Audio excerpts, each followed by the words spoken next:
Welcome to She Sells Radio. Okay, so if you have heard me talk about one of my star clients who went from $2,000 months to $20,000 months within 60 days, guess what? You get to hear her on today's episode of She Sells Radio.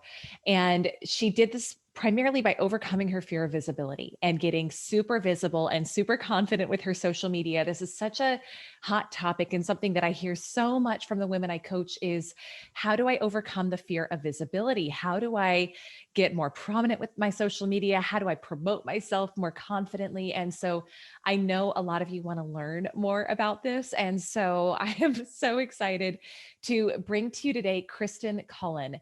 Kristen is the founder of Remarkable Resilience, and she teaches her clients how to have more resilience in their lives. And she has this really powerful personal story that part of what really inspired her to go on this journey is losing her husband to cancer years and years ago, and being a widow at a young age and having to learn how to be more resilient in her life while raising their kids. And she's gone on to build such a beautiful business. And so I wanted to have her on to talk about how she has overcome fear of visibility in different areas of her life. And Kristen is a sales powerhouse, and she's got a strong background in corporate sales. And she talks about how she overcame even just fear of showing up fully as herself in that sales role as a woman, and how that has translated now into the work that she does. So you're going to learn from Kristen a lot of amazing things, but some of the biggest things I think you're going to take away are: one, how do you own all of how you show up in sales, in social media, and in life? Number two, how she got over her limiting beliefs and busted through that fear of visibility to go on and create that amazing financial leap very quickly in her life. And number three, how do you build resilience, right? It's her specialty. So at the end of the episode, she's going to tell you how to connect with her. She's actually got a new way to connect with her since we recorded this. So go check out the show notes for the updated link for how to connect with her now. Definitely get in touch with her. You're going to love learning from her. I'm such a huge just fan and advocate of who she is and the work she does. So without further ado, let's go ahead and welcome Kristen Cullen to She Sells Radio. Kristen, I'm so excited to have you on the podcast today. You've just been such an amazing friend and business partner, and just beautiful woman and inspiration to me for the past few years. And it's so exciting to have you on to share about your story and how you got into sales, and also how you've just made incredible leaps in terms of how you're showing up and your visibility and confidence, and how it's impacted your business as well. So I'm excited to get into all of that with you today, and welcome to the show. Thank you so much for having me. I'm already touched. Oh, well, this is going to be a lot of fun. And there were so many things as I was thinking about prepping for this interview, just so many angles we could take it. But I know you've got just a really incredible backstory and history in business, in sales and corporate sales, and then as an entrepreneur. So if you could share with us like just some of your backstory and Sure. how you got to where you are today, I think that would be a great place to start off. Sure, I'd love to. I actually grew up in the hospitality industry. My family was 4 generations deep, 78 years in restaurants. And from a very young age, I learned that focusing on your passion, having money be a result, was always my modeling. My father was a creative. He was a renowned chef and also an entrepreneur, philanthropist. And he always said, don't collect a paycheck. Go after your passion, let money be a result. I promise you it'll pay off. Mm. And surrounding ourselves with traditional people, none of my friends, even my husband wasn't raised that way, didn't make sense. It's like, well, what do you mean follow your passion? How are you going to make money doing that? And I didn't know any other way. And so my very first entry into sales, believe it or not, was being a wait person and a bartender in my family's business. People don't understand. Those people don't go to work to collect the paycheck. They make minimum wage. They go to work for their tips. And how are you going to make tips? That's sales. You learn diplomacy, you learn humility, you learn sales skills, because the higher the average ticket or price for a customer's bill, the higher percentage your tip would be. Not that was the driver, but because really it came from a place of service. I was also in a unique position, learning that coming from a place of service to sell was really how you take care of people. So I don't think many people think of sales and restaurants and hospitality to be one and the same, but they are. Yeah, it's a great point. And one of the things I always think too is everyone should spend some time in hospitality. And I remember I was a 1,000,000. waitress Yeah. when I was in college, and it was some of the hardest work I ever did. But you learn Hmm. so much. It's like a crash Yeah. course in how to relate to people and how to, like you said, like generate, just build those relationships where you do get the higher tips. And but coming Mhm. from that attitude of service makes all the difference. So Absolutely. Yeah, that was a rule. I have a 24-year-old, 22-year-old, and almost 17-year-old. And I said, look, one summer minimum, you have to work in hospitality. And they really fought me on it. But my oldest, who's gotten the bug, he understands the value of it, makes great cash income. And my daughter did it for one summer and said she'd never do it again. And my she middle learned. one, Mhm. yeah, my middle one, he himself is entrepreneurial, got his MBA and everything. He just looked at me and goes, I don't like people. And I said, this is what you got from hospitality. He said, That's great. this is so hard, but they all learned so many people skills Yeah. from that experience. So I agree. I think everybody should do hospitality for a period of time. Yeah, totally agree. So then for you, how did you graduate from that into more corporate sales and kind of more the Yeah. entrepreneurial space you're in today? Well, the catch 22 with hospitality is either you're in or you're out. Because I knew that was a foundation for me, I had that there for me once I was done, finished college. I had decided to go explore as to what was out there. Even though I was really good at hospitality and it was part of my heart, I knew that if I did that, I couldn't be a mom and a Mm. wife productively. I watched it happen in my family. You know, in order for me to spend time with my dad, I had to work. I was 12 years old when I started working because I wanted to spend time with my father. It is a 24/7 love hate relationship. So I left. I got into real estate. I always had aspirations to learn about the real estate industry. I was in residential real estate for only 9 months. I was really, really good at it, and I got very, very bored. I wanted a bigger picture, and I knew that ultimately I wanted to get into real estate investing. Mm. So at a very young age, I was only 23. I got licensed, and I became the first female broker in a well-established multi-generational commercial real estate development firm. I Mm. was the youngest by 22 years and the only female. So So that's when I learned. yeah, tell us about that because that's Yeah, wild. I can only imagine what that yeah. experience was like for you. It was. So here was what was interesting. You know, the Me Too movement that goes on now, that's been going on the last few years. A current client had said to me, I bet you had a lot of Me Too experiences. I'm little, I'm blonde, I look young for my age. I actually And never, gorgeous. She's well, not thank you. saying, but and gorgeous. Yes. I Mhm. actually never had that experience because I was so focused on proving my ability, not so much as a woman, but that as an equal, of course. I never wore a dress. I never wore a skirt. So I never embraced my femininity, Mm. so which was my immaturity. I always wore a pantsuit, power suit. And early on, I learned being underestimated was my superpower. Mm. Being an environment of multi-million-dollar contracts and deals, what we learned fairly early on with my principals, I had the best mentors in the business. They would send me into the boardroom because I love negotiating deals. In fact, I miss that very much. It's a game, it's strategy. And I would literally walk into boardrooms and I would have, male brokers from the other company say, hey, can you get me a coffee? And I would say, well, I'll have my assistant get you a coffee. I love it. And Yeah. so that was when I learned that it's okay being who we are. It's okay being a woman. It's okay. We can produce just like anybody else can produce, male, Yeah. female, whatever ethnicity, whatever age. I was incredibly fearless at a very, very young age. And then as you grow older, fear sets in a little bit, which is an interesting Mm. dynamic. As you mature, you would think fear would go away, but fear sank in a little bit more because you start questioning more things. Sure. So I was in that industry 16 years. So I want to ask you about something because I do want to get into how, like, kind of the way the fears have evolved and Sure. morphed over the years. But when you were there, so one of the things I'm really curious is how you learned it was safe to be you, because you mentioned the way that you showed up there, it was like you almost, and this is so much of my experience, which is part of why I'm interested in it.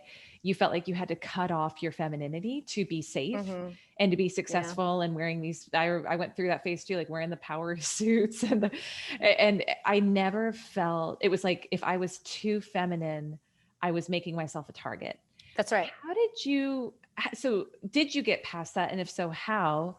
Um, because I think for so many women, we don't feel safe showing up fully as ourselves in a business environment. Yeah. My biggest fear was I didn't want anyone to ever say or give them an opportunity to say or be misinterpreted to say that I got a deal because of my packaging. Mm. I was so focused on that actually I denied wholly who I was. Yeah. How that changed was actually after I left the real estate business. I sidebar. In 2008, I left the firm to be my husband's full-time caregiver through Mhm. cancer. When after he passed in May of 11, my firm was no longer in existence. We were at the height of the recession. My focus, my specialty was retail development all over the country, site selection, doing things like that. Very male dominated. And so I didn't have the firm to go back to. So I had to reinvent. And once I stood in the space of what was I going to do next? There was very minimal life insurance. I had 3 kids, 15, 12, and 7, that I had to be their mom and their dad, and I had to be their sole provider. And I had nothing. Like, what was that going to look like? That's when I realized it's okay to fully embrace exactly who I am in the Wow. space that I designed for myself. Not knowing what I was going to do, but really looking at what are the opportunities. And at the time, when we had the major real estate crisis in this country, I saw opportunities were in the automotive manufacturing industry in Detroit. I'm outside of Detroit. And a lot of executives were taking early buyouts, which is kind of funny because you know as well as I do, you know, when you have someone coming from corporate who thinks it would be really fun and cool to be an entrepreneur, but have absolutely no idea how to do that. I just have such a soft spot in my heart for startups. I just Mm. love that space so much. So I started consulting in the startup space. So I was being hired to do marketing and branding for these startups. Little did I know I was doing personal branding because we didn't call it that back then. And I was branding and marketing entrepreneurs and their services and products in the startup space. That was when I realized I had full worth and the ability to serve fully as a woman, female entrepreneur. I realized that it was okay to show who I was all the way around. It had nothing to do with, like, I literally did not show my legs until I was 40 years old, you Yeah. know? So How did you come to that realization though? Because was it like little by little incrementally you kind of let more of yourself out, or was it, I mean, I can only imagine, when you're left as a widow and you've got these 3 kids and you're suddenly everything is on you. Was that like a light bulb moment of life is short? I've got to, like, I'm going to stop apologizing for who I am and show up fully. right. Like, how did you come to actually become confident showing all of who you are? Yeah, when you are in that position, it's kind of like a life or death situation. It's kind of like, look, if I'm going to do this, I have to really embrace exactly who I am and not be ashamed of who I am and not critique myself. I mean, look, we all look in the mirror. Women are the worst self critiques, right? We look at them like, oh, look at that line on my forehead, or look, I could lose a couple pounds or whatever the case may be. But realizing that if I was going to serve my kids, I had to give it my all, which meant that I Oh, had to be vulnerable and uncomfortable because I certainly wasn't comfortable in my skin. It was a whole new world for me in, first of all, being alone and realizing that I had to embrace exactly who I was, feminine and all, in order to serve at the higher level. So it was mm, really a maturity component. It was about stepping into fear and doing it scared anyways. I've always had the experience, and I don't know if it's a spiritual journey or not, but I do feel guided. And so when opportunities are in front of me, or I'm able to identify an opportunity and I'm really scared, that I do it. because it's like, I know I'm up to something bigger than myself. And I realized that the limiting belief or the story I made up in my head all those years earlier, in my younger years, my immature years, about I can't show that I'm a woman because I would be judged inappropriately, was really just a lie. We make this stuff up, but it's also fear. It's like a way to hide out. And Yeah. the last 10 years have been quite the journey. And I mean, the journey, and we'll talk about it. But I think that if you're really going to do something, no matter what it is that you choose to do in life, we've got to own who we are all the way around, flaws Mm, and all. yes. Oh my gosh. My whole heart opens up when you talk about that, because I think for so many of us, we're trained from an early age that it's not safe to be us, and we're too much, or we're too this or too that. And so you learn to Mm-hmm.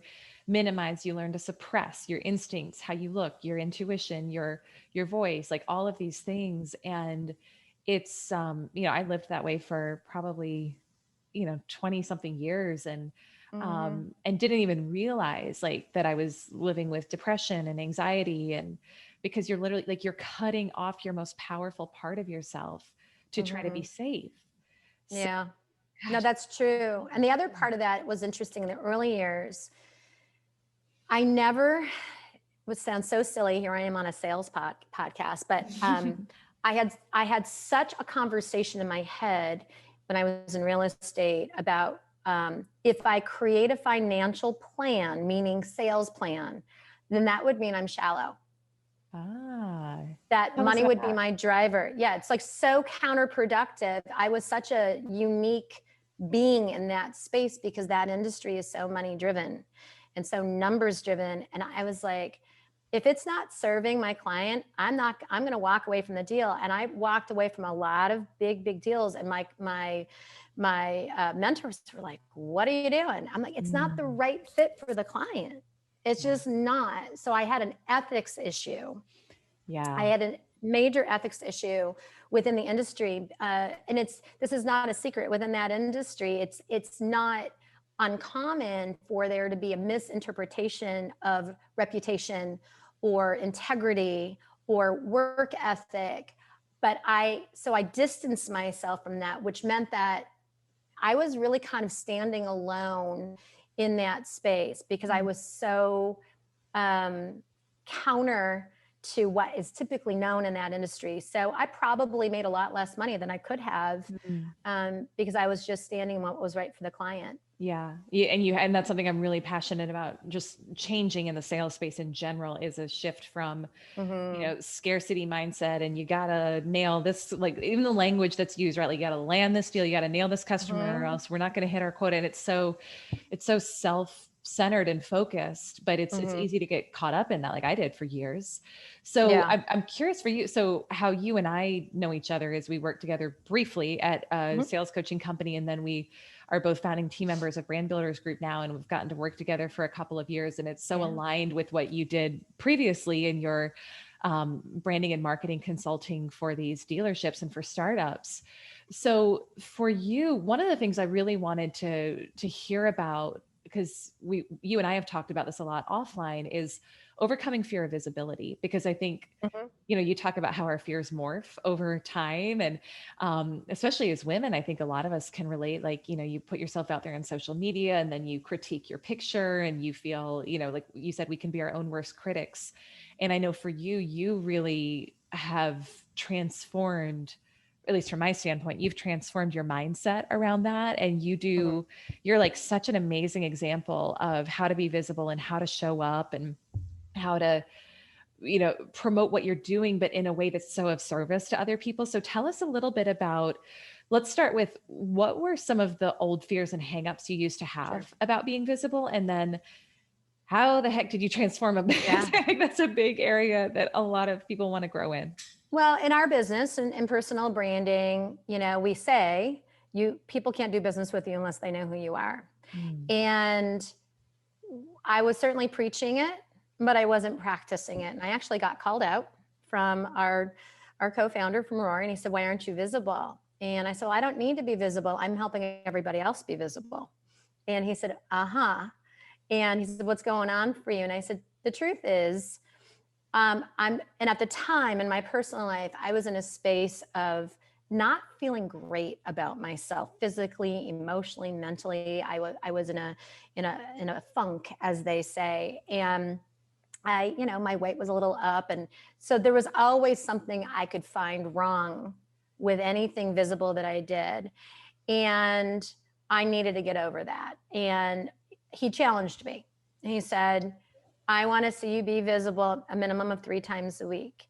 And I said, gosh, but I'm so busy. I don't need more business right now. Like everything I could have said to him, he had a rebuttal. So I hired this amazing visibility coach. Her name's Elyse Archer. And you and I worked together, and it was interesting. I say you're like the best visibility coach because it was a 90-day program that we got through in 3 days. And well, you're really also a good student. Yeah, that had a little bit to do with it. But this is really what it came down to. I really had a conversation in my head. What if I misinterpreted? What if I put all this effort, I make this investment in getting photography done, and I'm doing videos, and I write this content. What if I misinterpreted as self-promoting? What if I misinterpreted as obnoxious, or like this, oh, here's that quote unquote influencer again, which I don't consider myself an influencer. And there's such a connotation with a lot of mega influencers in our world where there's like a lack of substance and things like that. And it was interesting because you and I were talking through affirmations, and the things that I was telling myself, the lies or the nitpicking of my appearance, you really said, I want you to write down all the things you're saying about yourself, and let's go over what's true and what's not true, so that we were clear I was lying horribly to myself. But the other side was affirming what's great about myself, affirming how I can serve. And so there is a misconception about personal branding, I think, in general, where people do think it's self-promoting. And really, very simplistically defined, personal branding is how can you clearly and effectively communicate to your identified audience how you can help them and serve them. And in my content, I'm very, very mindful on, and it's all planned out now. I follow the exact same rules that we teach our clients, and scheduling, and what are the topics this week and that week. And here's what happened. I actually tested it because I didn't believe the success of it. So of course I was devil's advocate. So going in 90 days, so very transparently, I wasn't killing it financially early on. I was like, I think I was excited because I made like $2,500, 1 month. And I went from 2,500 to over 20,000. And here's why that happened. 2 things were going on. I was manifesting. I did not create a financial plan based on money. I made a financial plan based on peace of mind. So what is the number that I need to bring in at a minimum every month, where that I wake up every day and go to bed every day feeling at peace? So if there's emergencies with the kids, if I wanted to take a last minute weekend getaway, if I wanted to purchase something for myself, you have to remember, being a single widowed mother, kids came first. I never, ever bought myself anything, ever. I never indulged because there was so much guilt. And what if, like, that scarcity mindset was always there. And $20,000 was my number. That was my peace of mind number. And I consistently broke 20, and then 22, and then 26, and then 28. And it consistently, I was going. And then COVID hit. Oh, yeah. So I went into a repositioning of how I presented. So before, I was focused on piecemealing our offerings. Well, phase 1 is this, and this is how much it is. I was afraid to talk about the whole picture. Then out of, again, going from life or death, I got to make this happen. I am not going to let COVID like squash what I worked so hard for. And I still want to connect with people. So I decided to present what we do as a package. So I would give them a 12-month overview financially and the different options of how they could start. So sometimes I'm talking in $25,000, $50,000 figures to clients rather than, hey, you can do it for as little as $99. What Right. happened was when I started talking in the space of abundance, like, look, you're going to be really investing in yourself. And this is the whole picture. I started selling more. So I certainly had a couple slow months, right? Everyone was at a standstill. There was a lot of uncertainty and fear. I also realized my own personal brand and resilience played such a huge role with my current clients at that time. A lot of them are speakers. And we were like, I'm out. They just lost, 6 figures because of COVID. And there was such fear. And so I offered myself to them for free over a weekend, right after COVID and the shutdown happened, saying, all right, let's talk about this. Let's Mm. reposition. Let's pivot. And here's what I realized. The value of my own personal brand was such a huge asset to serving our business brand and brand builders that I started working on my own personal brand, realizing from a service standpoint and how I can help those. It was going to be a really big asset. And ironically, I'm launching this month, a Remarkable Resilience. But the Mm. goal is help people, surface from loss, setback, and failure, not from a negative, but from a positive. This is where we grow, and then help them build their personal brands from there, because Yeah. there's so much limiting mindset that comes from lack of self-worth and guilt and shame and things like that. It's such a powerful story. And I think it's the mental game. Like that is with anything, that's 99% of it. But we think it's just, oh, go post one more picture on social media or do this. But it's like you actually have to get yourself in the right mindset of feeling confident to be visible and realizing that it is about service. And I love that you shared, thank you for sharing the numbers too, because I think for anyone who's stuck dealing with fear of visibility, to hear about that type of quantum leap, true quantum leap that you had in a really short amount of time. It was like Yeah. you were the only thing holding yourself back from achieving that financial piece number for you. And it's just, we gotta pull our heads out of our asses. Like that is my conversation with Yeah. myself so often is It's hard to you see are the sun holding when your head is yourself. up your ass. Yeah, Yeah. exactly. Yeah. Exactly. So thank you for sharing that. And I'm so excited for your new brand as well. And Thank I you. think especially with this year, it's like everyone needs help with becoming resilient and learning how to bounce back and reposition and pivot. So I want to ask you in a minute where people can connect with you Sure. about that and personal branding. But before we do that, I want to ask you if you were giving, if you could give one piece of advice to your younger self on your way to breaking through your first 6 figures and starting off in sales, like what's the one thing that you wish you knew that would have made the whole process easier, more enjoyable, and more successful for you? Okay, great question. I would say probably, I would say probably don't compare. Mm. And this is actually what I say to my adult children. Don't compare, because the minute you compare yourself to somebody else or whatever that looks like on social media, you stop yourself from really what's truly possible. I think comparison is the death of uniqueness and creativity. I think that our journey is our journey alone, and no other person can ever influence your outcome but you. Mm. So don't compare. I love Male that. or female. I was comparing Yeah. as a female to men, that was Yeah. silly. They weren't doing it, I was doing it. Yeah, we all do it, and then we realize the only person we're hurting is ourselves by doing that, and it Absolutely. And then caps and in. then our clients, because then we're keeping our true selves from serving them. And it's interesting, we were talking about the visibility thing, and I took a week off. Like I totally shut down, disconnected, did no posting, and I literally got messages on my social media platforms, LinkedIn and Facebook, asking if I was okay Yeah. because I hadn't been posting. So I guess people notice. Yes, that's the other thing we think. We're like, oh, nobody notices when I'm posting, but that's the thing is most people, and the people who will ultimately probably be your clients as well, they're not necessarily the ones who are commenting on everything. That's right. They are privately watching, enjoying. Like that's how I consume a lot of content. I don't Yeah. comment on everything, on most everything that I watch. I'm like, oh, that was really Mhm. good. Thanks for the inspiration. And then I look for their stuff again the next day, but I'm not necessarily commenting on everything. Right. So yeah. So tell us, Kristen, if people want to find out about your remarkable resilience program, or if they want to get connected with you about personal branding, what are the best ways people can connect Yeah. with you?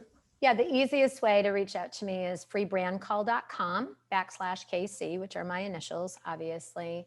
And during that call, we'll learn about all those people that are interested in building a personal brand. And if resiliency is an opening for them that they need support in, then we can talk about it then. I love it. I love it. Well, thank Yeah. you for just your example of what it's like to step up and be visible and get out of your own way and create just momentous results for your life and your family as well.